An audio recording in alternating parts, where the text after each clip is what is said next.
What's going on, everybody? It's Maffu here, and I'm telling you how I got the hidden Lotus skin in Rise of Kingdoms. Now, honestly, the skin is not amazing. It's 5% cav attack, and it takes a lot of effort to get. So it's not the end of the world if you don't end up getting it, I'm gonna be honest. But it still is a fun challenge, and as you can see, you have to hit 1.5 million power. And I honestly am missing some power. So where did that power go, and how did I get it? Only 1.3 million? I'll be telling you in this video. Alright, so the first thing you want to note is that a lot of your power from this event will come from your commanders. Now, as you can see, all my commanders are low level, but yesterday they were all high level. First, I'll explain what happened and I'll show you. Basically, in the first 7 days of a new server, you can reset as many commanders as you want. So my plan was to push all my commanders to level 10 and 3-star them, and then reset them after I got the hidden Lotus, and obviously the plan worked. I have a lot of XP books left, as you can see. So I'll be able to level up my main commanders, and I don't have to worry about it too much. Now here's the clip from my live stream. The last building. And boom. 1500 power. What's up, Fate? There we go.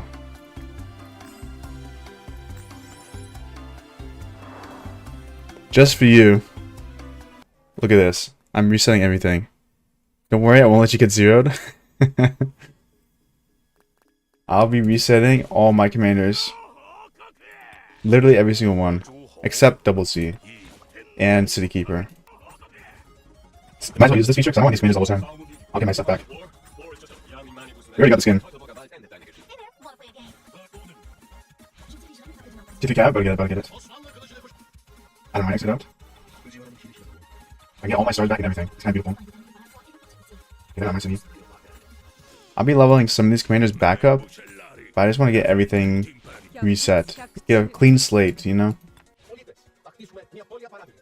He's like speeds and resources. Yeah, I barely got it, I'm not gonna lie. I had to push a lot of speed ups. It's not an easy challenge. I mean, it's not like a big deal if you don't get it too. It's not like a huge power upgrade. Okay, I see. Make sure you get all my universal hits back. They're fine here. You get reset. Anybody can reset. I have all my provides in here. Okay, and they'll seriously get reset. What's up, Backmore? How's it going? You got Teshy Cash? Vodka. And Belly reset. Do I have any universals in anything else? I think I have a City Keeper. That's fine. I'll keep the farmers up. This looks fine. Okay. And now we're back down to 1291 power. But we have a lot of XP books we can put into anyone now. Okay. So after you level up all your commanders to 10, I'll give you around 300,000 power. And honestly, you can push a couple of them higher than 10 to get even more power. Which I think I had a couple of level 30s and so on and so forth. The next thing you want to do is upgrade your City Hall. I think you have to be at least City Hall 17 or 16 to get 1.5 million power. So you want to get to there at least at the minimum. And the reason for that is because you want to get some of your buildings to that level to get more power from them. Same with your tech. A lot of the higher tech levels give more power, such as pushing for tier 3 will give you a lot of power, and so on and so forth. Now looking at what buildings I upgraded, here's the exact level of all my buildings. The only buildings I leveled since getting the hidden Lotus is the City Hall and the Lumber Mill. So these are actually the levels. We had Hospital level 16, 17, 12, and 12. Hospitals actually give a really good amount of power for the amount of speed ups they cost. Next is the Gold Mine 16, 5, 11, 3. I pushed my Castle 9, my Watchtower 16, Academy, Tavern, and Alliance Center are all level 17. Storehouse level 17, and that is about it. And with this building power, I'm at around 600,000, which is a good chunk of my power. Majority, actually. And I also pushed a lot of my tech. Now, as you can see, my economic tree is basically maxed out up until jewelry, and that's because these give a lot of power compared to the speed ups they cost. That's what I was looking for when I was upgrading for stuff. You have to look for stuff that has high power value and low speed up cost. And the economic tech really does it. For the military tech, I had maxed all of these, and everything but scale armor was the exact same. So I had 2 tier 3s with level 3s. I had tracking level 4, pathfinding 5, and then scale armor was at 0. So that was my tech tree. As you see, the tech power is pretty decent. Next thing I did is for troops, I actually used all my training speed ups. As you can see, I have a really good chunk of tier 3 troops.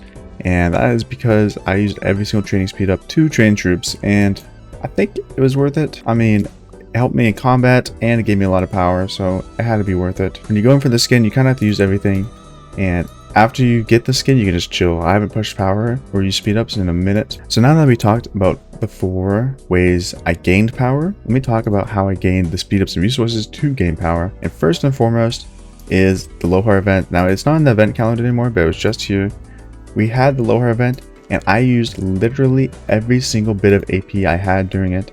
I have a little bit now, but during this Lohar event, I was spawning and I was spam killing barbs over and over again. As you can see in the Lucerne scrolls, I have already completed the barb killing quest. It's completed it, and that is because I've been spam killing barbs. I do believe that's one of the most important things you can do in the early game, because the necklaces actually give you a lot of resources and speed ups. And if you play in the early game, you know you need a lot of resources.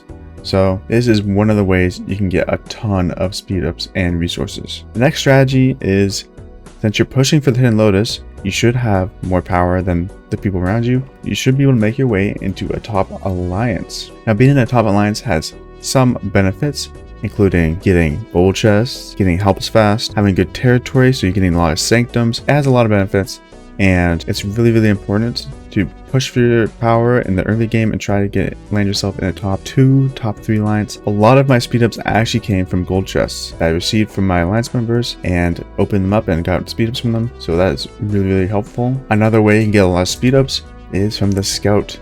Now, not a lot of people are going to be able to complete the whole map in 7 days, but with this auto explore feature, it becomes very doable.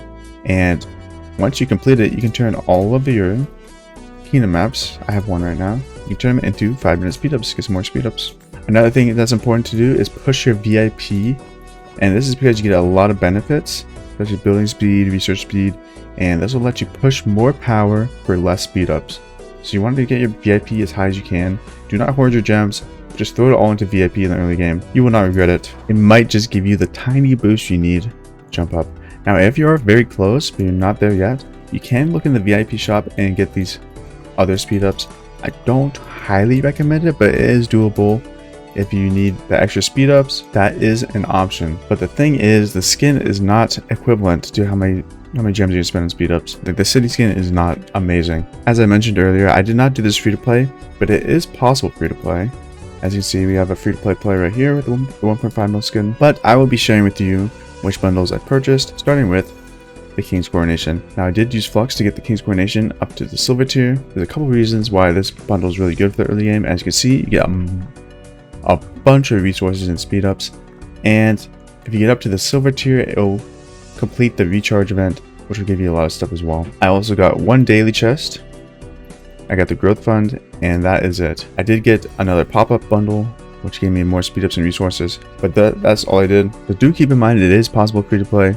It is a lot of grinding though. You might have to chain barbs, you might have to do a lot of stuff. And yeah, just remember, if you don't get it, it's not a huge deal. The skin is 5% cav attack, it's not amazing. If you did everything I talked about and you're still struggling to get the power, just know that gold mines and hot spools give the most power for speed ups, but they do also cost the most resources. So if you have resources and no speed ups, then you can go for these. If you have speed ups and no resources, you can go for something else. I always found that the economic tech tree is pretty good. Some of the military tech, like tier 3, is really good, so maybe you can get the Cav or the Siege and you'll be happy with that. Alright, and last but not least, I'll be showing you my account stats after the fact I got it, because some people zero their accounts to get it. I don't think I zero myself. Now, I do have no stone, so that's all I've been gathering. But my speed ups, I still have 18 days, a day of training, a couple days of healing. So my account is doing still decent. A lot of these days are in the 7-day speed up that you get, which I'm saving for tier 4. But yeah, I'm not doing awful on resources. I hope I helped you guys out a little bit to get the skin if you're going for it. And if I didn't, I'm sorry. Anyways, hope you guys enjoyed the video, and peace.